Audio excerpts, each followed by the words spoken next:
اللهم صل على محمد وعلى آلہ وصحبہ وسلم۔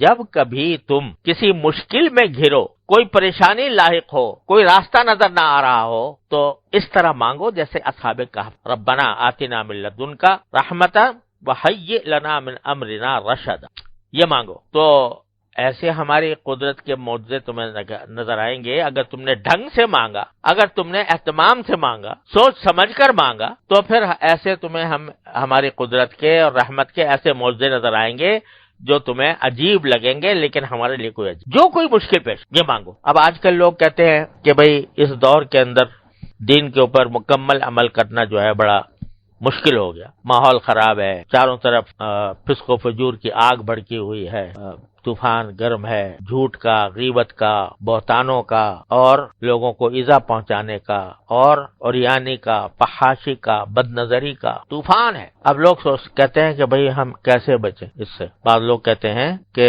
اگر ہمیں صحابہ کرام کے زمانے میں پیدا کیا ہوتا تو ہم بھی اسی جیسے ہو جاتے، لیکن ہم تو اس 14ویں 15ویں صدی میں پیدا ہوئے ہیں اور ایسے ماحول میں پیدا ہوئے ہیں کہ جو ڈوبا ہوا ہے معصیتوں میں، گناہوں میں۔ آدمی باہر نکلے تو نگاہ کو پناہ نہیں ملتی، مجلس میں بیٹھے تو زبان کو پناہ نہیں ملتی، کان کو پناہ نہیں ملتی، کوئی نہ کوئی مسئلہ انسان کے ساتھ رہتا ہے۔ تو کہاں جائیں، کس طرح ہم اپنے آپ کو بچائیں؟ تو اللہ تعالی نے بتا دیا کہ اس طرح بچاؤ کہ ہم سے مانگو۔ کیا مانگو؟ ربنا آتنا من لدنک رحمتا وہیئ لنا من امرنا رشدا، یہ مانگو۔ یا اللہ، چاروں طرف آگ بھڑکی ہوئی ہے معصیتوں کی، گناہوں کی، ہم شیطان اور نفس کے ہم غلام بنے ہوئے ہیں، اس سے ہم پر چھا گیا ہے، ہم پر مسلط ہو گیا ہے۔ اے اللہ، آپ ہمیں اس مصیبت سے نکال دیجئے، اور آتنا من لدنک رحمتا وہیئ لنا من امرنا رشدا۔ پھر دیکھو کیا ہوتا۔ ہمارے حضرت والا فرمایا کرتے تھے کہ یوں سمجھو کہ حشر کا میدان ہے اور اللہ تبارک و تعالیٰ کی بارگاہ میں کھڑے ہیں، اور وہاں اعمال بد کا پلندہ ہمارے سامنے ہے، کیا کچھ کیا۔ تو جب باز پرس ہوئی تو آپ نے یہ کہہ دیا جواب میں کہ اللہ میاں، آپ نے تو ہمیں اگر صحابہ کے زمانے میں پیدا کیا ہوتا تو ہم بھی ویسے ہی بن جاتے، لیکن ہمیں تو آپ نے ایسے زمانے میں پیدا کیا کہ چاروں طرف آگ بھڑکی ہوئی تھی اور چاروں طرف معصیتوں کا سیلاب تھا، گناہوں کا سیلاب تھا، حرام کا سیلاب، جہاں جاؤ رشوت کا بازار گرم تھا، کاروبار کرو قدم قدم پر رشوتوں کے مطالبے تھے، اور باہر نکلیں تو ہمارے آنکھوں کو پناہ نہیں ملتی تھی، اور خود ہمارے گھروں کے اندر جو ہے وہ عریانی اور فحاشی کا ایک بڑا سیلاب خود ہمارے ہاتھوں میں موجود تھا۔ تو ایسے میں ہم کیا کرتے؟ آپ نے پیدا ہی ایسے وقت میں کیا تھا۔ بظاہر تو تم نے جواب ایسا دے دیا کہ جو ہے اس کو سمجھنا چاہیے، لیکن اگر باری تعالیٰ اس کے جواب میں یہ پوچھ لے کہ ٹھیک ہے، ہم نے پیدا کیا تھا تمہیں ایسے ماحول کے اندر، ظلمتوں کا ماحول تھا، معصیتوں کا ماحول تھا، لیکن کیا کبھی ہم سے مانگا تم نے؟ کیا تم نے کبھی ہم سے مانگا کہ یا اللہ، یہ چاروں طرف یہ آگ بھڑکی ہوئی ہے، اس سے ہمیں نکال دیجئے؟ تم سے گناہ اگر چھوٹ نہیں رہا تھا تو ہم سے مانگتے نا کہ یا اللہ چھوٹ نہیں رہا، چھڑوا دیجئے، اور عزم کے ساتھ مانگتے کہ یہ چھڑوا دیجئے، اور ہمیں اپنا تابع فرمان بنا لیجئے، ہمیں اتباع سنت کی توفیق عطا فرمائیے۔ یہ مانگتے نا ہم سے، مانگا کہ اگر مانگا تو بے شک تمہارا عذر جو ہے وہ ٹھیک ہے کہ ہم نے تو آپ سے مانگا بھی تھا، آپ نے دیا ہی نہیں، لیکن ہم سے مانگا کب؟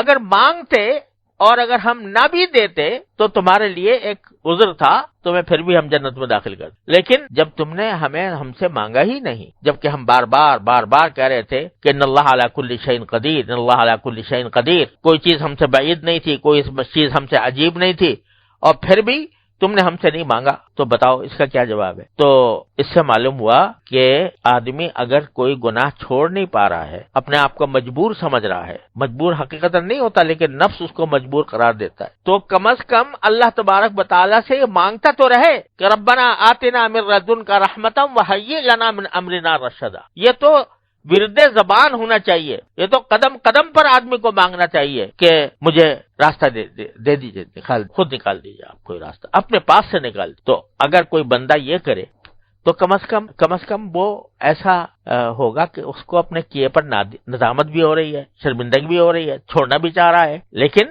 وہ خوب مبتلا ہے، تو اللہ تبارک و تعالیٰ کی بارگاہ میں حاضر ہو کر کم از کم اپنا عذر تو پیش کر رہا ہے، اور اس کی برکت سے یقیناً، اس میں کوئی شبے کی بات نہیں ہے کہ یقیناً اس کو راستہ ملے گا۔ بعض اوقات کچھ دیر لگ جاتی ہے، 350 سال لگ گئے، 309 سال، لیکن بعض اوقات کچھ دیر لگ جاتی ہے، لیکن ملتا ضرور ہے اگر کوئی مانگنے والا ہو۔ تو یہ ایک عجیب درس ہے جو قرآن کریم اس میں دے رہا ہے کہ خدا کے بندو مجھ سے مانگا کرو۔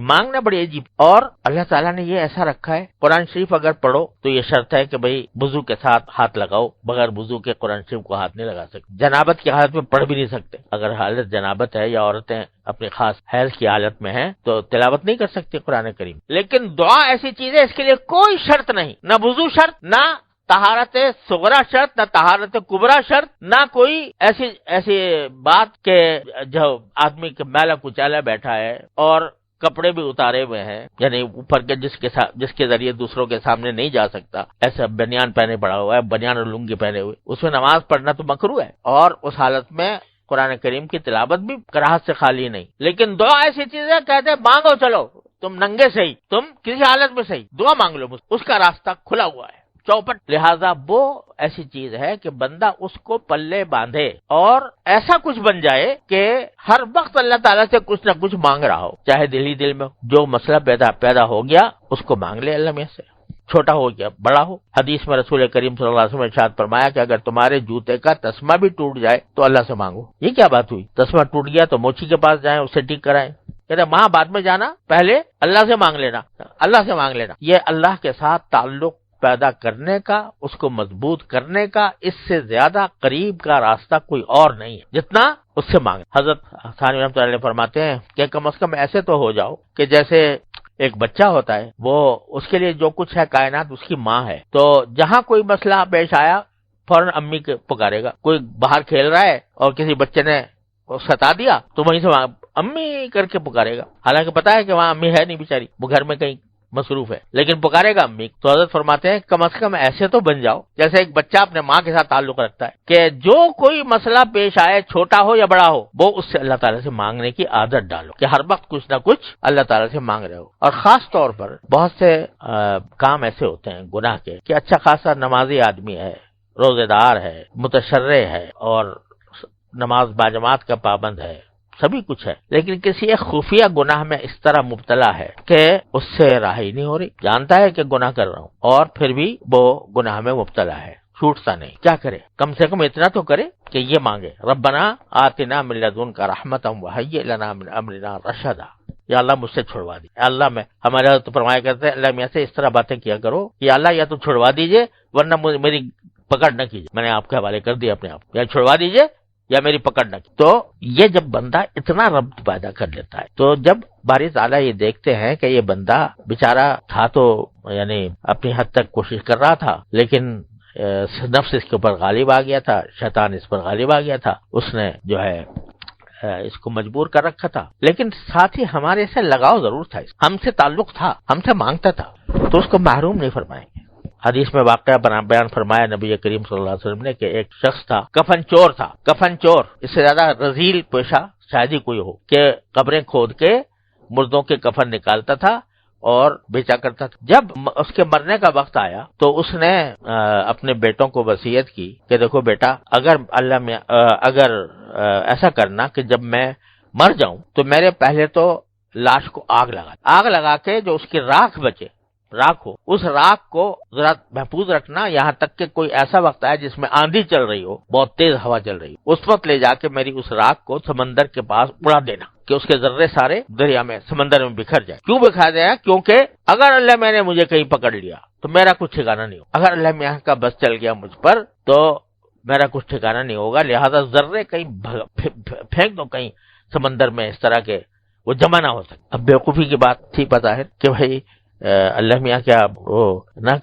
جمع نہیں کر سکتے اس کے ذرات، تو بظاہر تو ایک اگر دیکھا جائے تو کچھ کفر کی سی بات لگتی کہ آدمی یہ سوچے کہ اللہ میاں کو اگر اس طرح کر دوں گا تو اللہ میاں مجھے پکڑ نہیں سکیں گے. جب اللہ تعالیٰ کی حاضری ہوئی تو پوچھا کہ تم نے یہ کیا حرکت کی, یہ کیا وصیت کی تھی؟ تو کہتا خشیت کا یا اللہ آپ کے ڈر سے. تو باری تعالیٰ فرمائیں گے اس کے دل میں میری خشیت تھی, معاف فرما دیں گے, جا تجھے معاف کیا. لیکن کیوں؟ اس لیے کہ دل میں بسے ہوئے تھے اللہ میاں. اگر دل میں بسے ہوئے نہ ہوتے تو اس کو یہ ڈر بھی نہ ہوتا, لہذا اللہ تعالیٰ نے فرمایا کہ میں نے معاف کر. تو یہ دعا ایسی چیز ہے جو بار بار صبح شام چلتے پھرتے اٹھتے بیٹھتے, یا اللہ میں چل رہا ہوں, یہ لکڑی مل جائے مجھے صحیح وقت, یا اللہ میں باہر نکل رہا ہوں تو آفیس کے ساتھ پہنچ جاؤں مسجد, یا اللہ مسجد میں داخل ہو رہا ہوں تو اللہ اپنے نعمت سے نماز ٹھیک طریقے سے پڑھوا دیجیے گا. باہر نکل رہا ہوں, یا اللہ جو میں اپنے گھر جا رہا ہوں تو سب کو عافیت سے پاؤں, کوئی کسی کو پریشانی میں نہ دکھ. اگر گاڑی میں بیٹھے ہو تو یا اللہ مجھے منزل تک عافیت کے ساتھ پہنچا دیجئے. ٹریفک بند ہو گئی, یا اللہ کھول دی. ٹریفک جام ہے, یا اللہ کھول دی. یہ جو رٹ لگائے نا بندہ